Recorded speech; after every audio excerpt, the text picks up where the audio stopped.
How to play backgammon in one video. First thing I want to do is show you, this is the backgammon board and you've got various points on it, okay? And what we're going to think of these, we're going to talk about the points in a little bit. We're going to think about these as point 1, 2, 3, 4, 5, 6. This is called the bar. Then you're going to have point 7, 8, 9, 10, 11, and 12. And that's going to be on my side, on my home side. And then there's going to be a whole other side that we're going to look at as well. First of all, let's just set up the points here. Now, you have 15 pieces, okay, in one color and 15 in the other. I'll play as the white piece here. And the first thing I'm going to do is I'm going to take 5 and I'm going to put them on my 6 point. All right, the next place where I'm going to put pieces is on, remember this is 1, 2, 3, 4, 5, 6.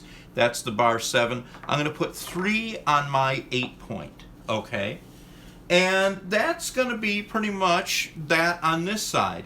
Then on the opponent's side, who's going to be orange in this case, I'm going to put 5 on their 12 point. And the last two, I'm going to have 2 on their 1 point, okay? Or if we were counting this all as numbers, we could think of that as my 24 point, but I don't want to think about it that way, okay? I only want to think about it as 1 through 12 on my side, 1 through 12 on the opponent's side. This is always how it's going to be set up. The goal of this game is to run all the pieces into this side of the board, your home table, your inner board, and then take them off the board. So you start with 15 pieces on the board. Your goal is ultimately to have 0 pieces on the board. Now, how does your opponent set up? Well, that's the good news. Your opponent sets up in the mirror opposite of how you have set up. So in this case, these beautiful orange pieces from my Crisloid set, my Crisloid brand set, are going to be set up on these opposite sides. So my goal is ultimately to get all those pieces from there over into here. And likewise, their goal as orange is try to get all of the orange pieces over there. The pieces only move in one direction, okay?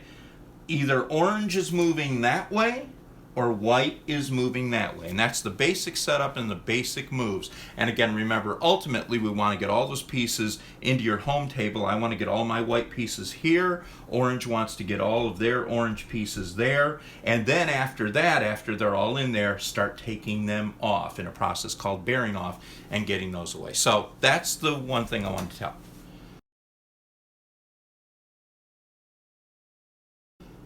All right, the next point to be aware of are points, okay?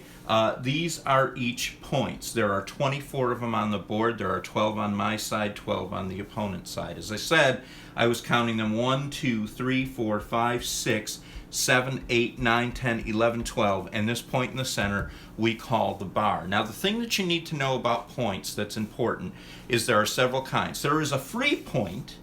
Color, by the way, doesn't matter. You know, like if you're wondering, I've got white set up here, I've got orange set up on there, but it doesn't always work out that way. Orange can't only move to orange and white can't only move to white, so don't even worry about that. But here's the thing about points. When I have a point here with nothing on it, that's basically a free point, and my piece can move to any of those points that are free. When I have a point that has 2 or more on it, that's considered a safe point for the color that's there and a point that the other color can't go on. So in other words, if orange were to roll in the beginning, say a 5 and a 1 because you always roll 2, 1, 2, 3, 4, 5, they can't get in there because these points are blocked. So that's one of the things that they can't do. Now, let's say in a different scenario though, later in the game perhaps, they roll that same 1 and 5, 1, 2, 3, 4, 5. Not only can they land there, but they will take this piece and they will put it on the bar, and that's called a blot, and we'll talk a little bit more about that in a moment, but I want to talk about dice roll. But I wanted you to understand how the points operate. When you begin the game, you each roll one die, and the one who has the highest number will use that number. So in this case, orange won the roll, so they'll go 3 and 1. If for some reason you both got doubles, you would just re-roll. And then in this case, orange would win with a 3. And the roll would be the 3 and 2. It wouldn't be the doubles. You never have doubles as the first number.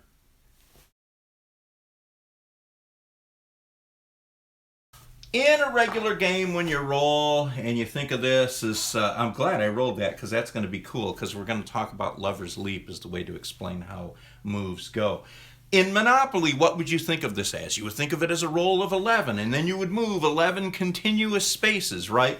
You don't play backgammon that way, and that's probably one of the most confusing parts of it. Each die is considered a distinct die. It is considered separately when you're moving. The way that you count moves is 1, 2, 3, 4, 5, 6, 1, 2, 3, 4, 5.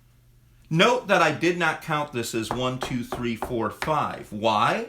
Because, as we talked about a second ago, that point is safe. Not only does it have 2, it's got 5 on it. I can't land on that.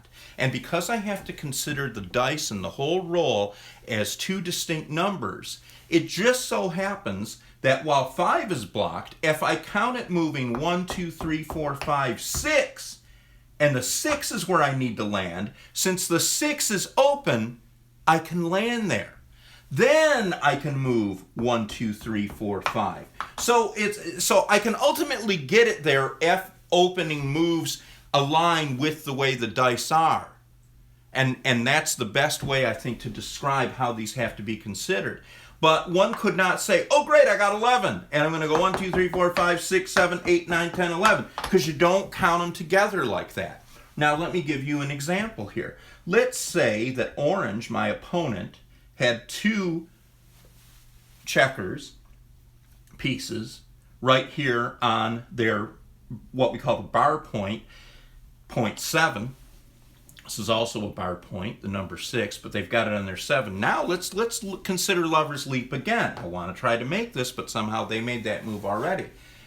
Well, 1, 2, 3, 4, 5, can't move that. But I said 6 last time. 1, 2, 3, 4, 5, 6. Ooh, 2 or more there. I can't move there either. Now remember, if it would have been, if it would have shaked out like this, 1, 2, 3, 4, 5, 6. Whoa! Not only can I move there, but I can hit this person and send it to the bar. And again, we'll talk about how that happens. So that's basically when you're rolling, that each move has to be considered separately. Okay, the moves have to be considered separate moves. In this case, the 5 and the 6. Now, if I couldn't move the 5 or the 6, I would have to move something else. And then ultimately, if I'm not able to move anything, I'm not going to be able to play that die. Maybe I'll be able to play the other one. Maybe I won't. Sometimes you might have to miss a turn. That happens more often when you're trying to get somebody back into the board, and that's what we're going to talk about in a moment. But let's talk about one other thing that you should be aware of, and that is when you have doubles. Now, when you roll doubles, the same thing applies. You are making each die a separate consideration. But the cool thing about doubles is it not only gives you double 4s, two 4s, it allows you, in this case, to run 4 4s, or 4 1s, 4 2s, 4 3s, 4 5s, 4 6s. So in that case, we would go 1, 2, 3, 4, and then my 1, 2, 3, 4, and then 1, 2, 3, 4. Ooh, I could move them there too, right? Take a look at that. So I can make those moves. So I'm actually getting 4 moves whenever I get doubles. Hitting a blot and getting back in from a blot. Let us say that orange has brought in a couple of people in their home table.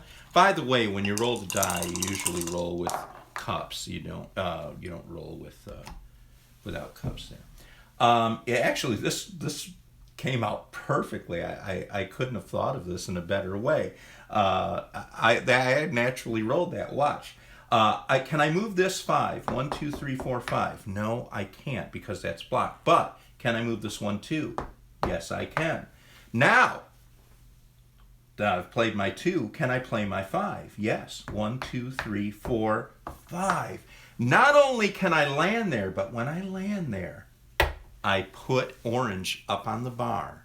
And that's what's called hitting a blot. And now what orange has to do before they do anything else on their next turn, when they roll their dice, they've got to be able to get in, not back in that board, not where I took them, but they need to get back in, all the way back in the home table in points either 1, 2, 3, 4, 5, 6. Remember, we're counting them in that way.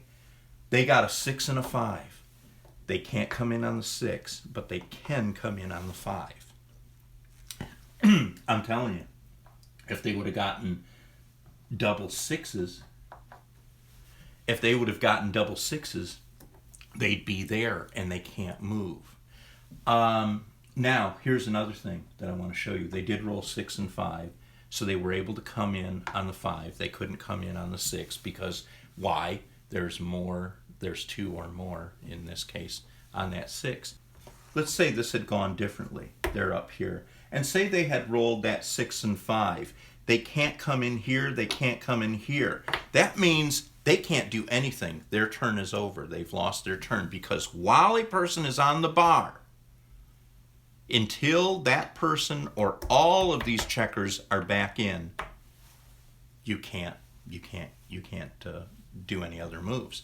And it is possible to have multiple, sometimes 4, maybe more, on the bar. And you've got to bring those back in. Now remember, this is, again, just to reorient you, this is orange's side and trying to move over that way. So when orange has to get something back in, they have to put it into my side, this side over here.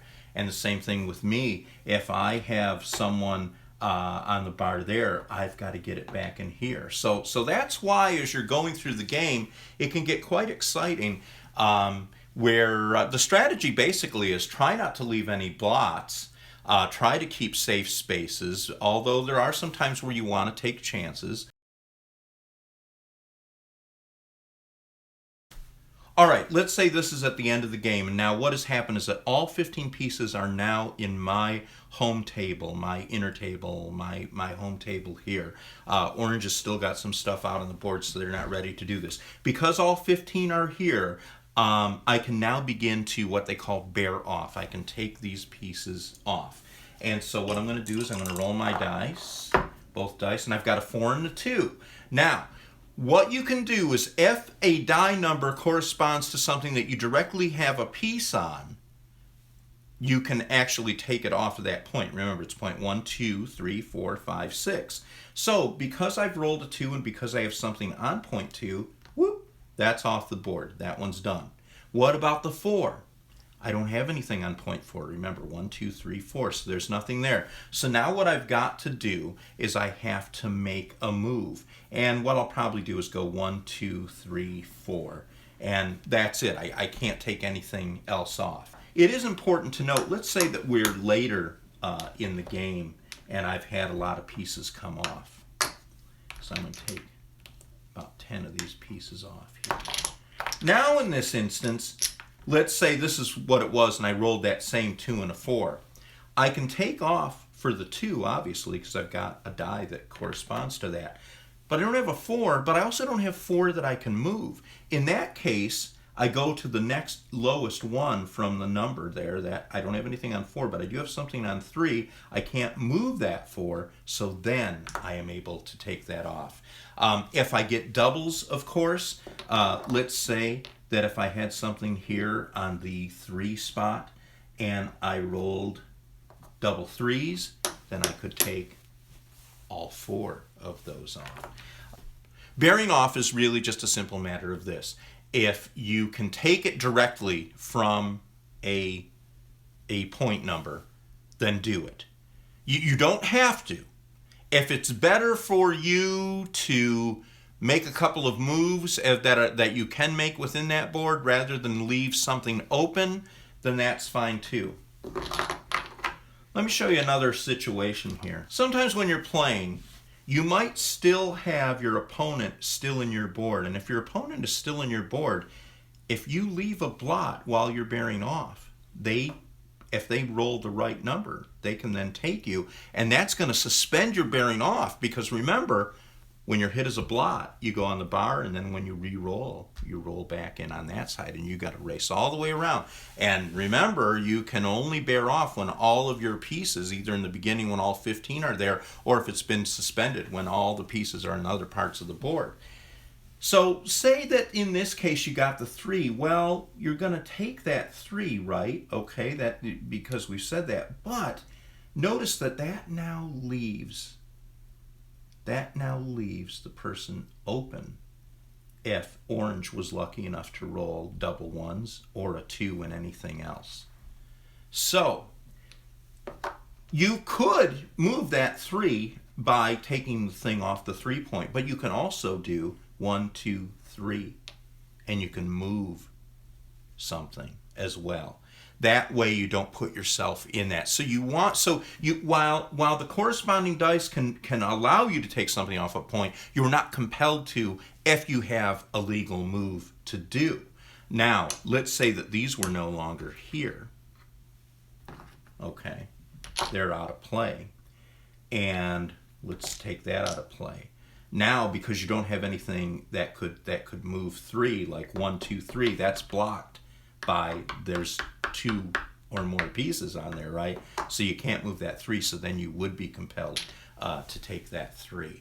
But that's what makes the game exciting. Now, I've had many games where I've thought I was bearing off, and then all of a sudden, boom, just took that there. But once you get all 15 of them off, then you have won the game. When you're fortunate to roll a 3 and a 1, almost everyone agrees you want to play it this way if it's the beginning of the game and you're able to do this. You can move from the 8 point in your, what they call the outer board, 1, 2, 3. You don't count the bar as something, and then a 1. And what this does is this helps you establish making a blockade here on the 5 point and the 6 point. And that's nice because it limits what these 2 of your opponent's checkers can do. All right. Another good move is if you move a 6 and a 1, go 1, 2, 3, 4, 5, 6 as your 6, and 1 there. And then that's making your 7 point. Okay? And again, this is really strong because you have 3 points that are blocked up. If you can build in the game that you've got, 6 points, you have totally locked anything behind it, because since there's no roll higher than 6, even with a combination of, like, let's say 1 and then a 6, still can't make it out there. So it's a great thing. It's called a prime when you're able to build amass 6 of the points with 2 or more. And sometimes that's why sometimes people will advise doing, in terms of strategy, in terms of opening strategy, they'll advise doing things like if you have a 6, move this down here, even if you don't have the 1 to cover it up, because the odds of your opponent being able to hit you with 6 directly, or a combination that leads to 6, aren't as great as to keep you from taking the chance that next time maybe you'll get another 6, or maybe you'll get a 1, or maybe you'll get a 2 and a 4 or something like that will help you then cover that up. So in the early parts of the game, they oftentimes tell you to take these chances. Now, if you are really lucky and you get double 6s and all points are open at the beginning of the game, the first move can never be the beginning of a game. But then you could move 1, 2, 3, 4, 5, 6 from there, and 1, 2, 3, 4, 5, 6 to there. And that's really nice because it helps establish you're moving, you're running away from that, you're out of that opponent's home board. And then in this case, you're also starting to develop a prime. When you have something like a 4 and a 2, for instance. A good way to play that, if you were my side here with the white side, you would go 1, 2, 3, 4, and then 1 and 2. And that way you there's a little bit of opening there, but you're starting to cover these up. So when the rolls are kind of 2 apart, you want to try and do that. Don't get excited though. For instance, let's say if your opponent early in the game does this, okay? They have a 1, they've left a blot on their 1 because they've moved one of their 1s over to the 3 spot where they have another blot.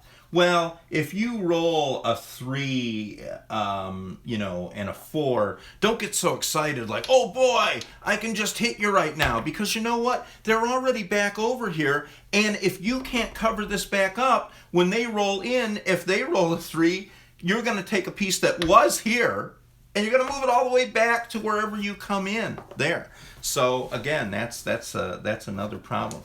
Now, other strategies is that if you can keep at least 2 pieces on each of the things as you're starting to end the game in your home side, obviously, if you've sent some of your opponent to the bar, when they roll, no matter what they roll, they can't get in. Or maybe they can only get in on 1. And if they can't get in, they can't play. So that's another part of the strategy as well. Now, the only other thing that's left really here is the doubling cube. And the doubling cube is kind of interesting. I don't really use it because I only play very friendly games, and I don't play for any stakes or points when I play. We just, play a couple of games, and that's about it. But let me show you how the doubling cube at least operates. It's numbered 2, and then it goes to 4, and then it doubles over to 8, then it doubles over to 16, then it doubles to 32, and then ultimately to 64. Now, you're basically starting out at single stakes, okay? So if you think that you're winning the game, what you can do is you can take the doubling cube and put that down there and say, do you accept this cube to your opponent? If your opponent accepts it, then whoever wins that game is not only going to win the 1 point they're playing for, or whatever the stakes are they're playing for, but they're going to win twice that. Now, if you don't accept it, then the game is over and they win it at what the stakes were set. Now, the interesting thing about this, of course, is once I've accepted the doubler, I'm now in control of it. So if I was maybe a little leery of accepting it, at least they can't say, "Oh, now I'm gonna double it again. Now I'm gonna double it again."